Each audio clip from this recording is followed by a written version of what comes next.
बच्चों, पिछले क्लास में हमने क्रिया के भेद को देखा, रचना या बनावट की दृष्टि से क्रिया के भेद को देखा। उसमें मैंने आपको एक सूत्र बताया था कि क्रिया सपना है, बाकी अपना है। आज उस भेद की परिभाषा को हम देखेंगे। तो सबसे पहले मैं सूत्र आपको लिख दे रहा हूं। क्रिया सपना है,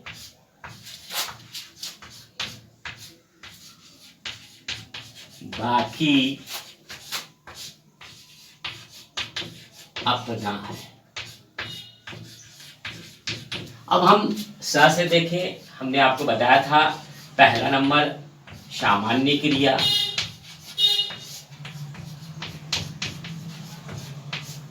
अब हम जानेंगे कि सामान्य क्रिया कहते किसको है, सामान्य क्रिया है क्या।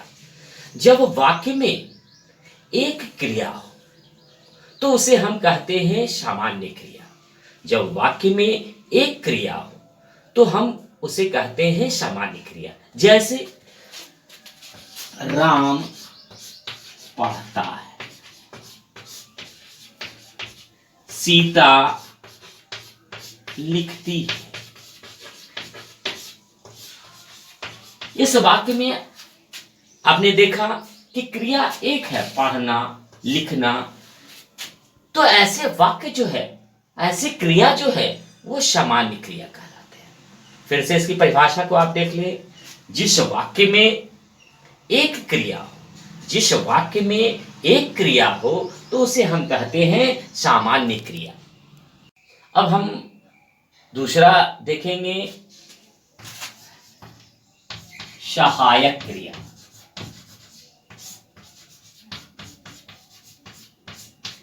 अब हम जानेंगे कि सहायक क्रिया क्या है, इसकी परिभाषा क्या है।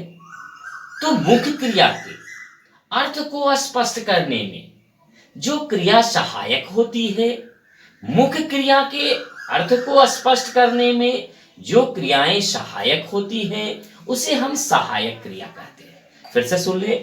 मुख्य क्रिया के अर्थ को स्पष्ट करने में जो क्रियाएं सहायक होती हैं, उसे हम क्या कहते हैं, उसे हम कहते हैं सहायक क्रिया। जैसे सीता किताब पढ़ती है। अगर हम इस वाक्य को देखें तो इसमें क्या आपको लग रहा कि सीता किताब पढ़ती, अगर है तो है, यहां जो है क्या है, वो है सहायक क्रिया। यानी मुख्य क्रिया सीता किताब पढ़ती, अब सीता किताब पढ़ती, इसलिए पूरा अर्थ स्पष्ट नहीं कर रहा। अगर है को हटा दिया जाए तो यह अर्थ को पूरे तरीके से स्पष्ट नहीं करता।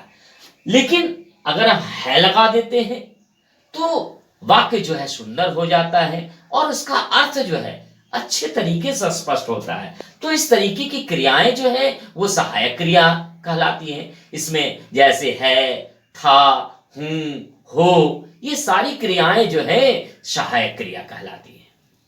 अब हम तीसरे भेद को देखते हैं। तो तीसरा भेद जो है वो है सजातीय क्रिया।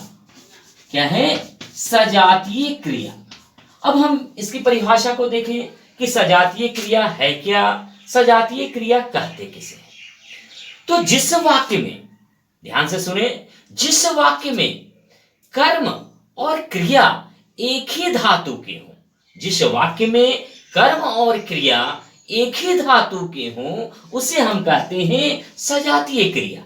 जिस वाक्य में कर्म और क्रिया एक ही जाति के हों, एक ही धातु के हों, उसे हम कहते हैं सजातीय क्रिया। जैसे राम ने लड़ाई लड़ी।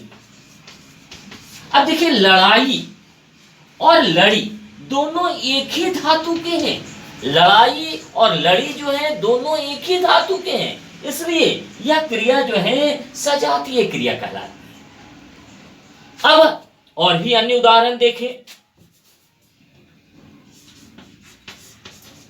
सीता ने खाना खाया।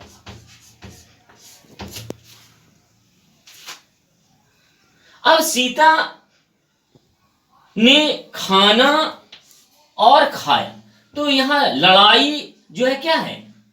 खाना क्या है? कर्म है। लड़ाई क्या है? कर्म है। और ये है क्या? क्रिया। तो कर्म और क्रिया दोनों एक ही धातु के हुए। इसमें खाना जो है एक धातु का है और खाया भी है धातु। अब देखिए यहां खाना जो है कर्म है और खाया जो है क्या है? क्रिया। तो हमने परिभाषा में आपको बताया था क्या, कि जब किसी वाक्य में कर्म और क्रिया एक ही धातु के हों तो वो क्या कहलाता है? सजातीय क्रिया।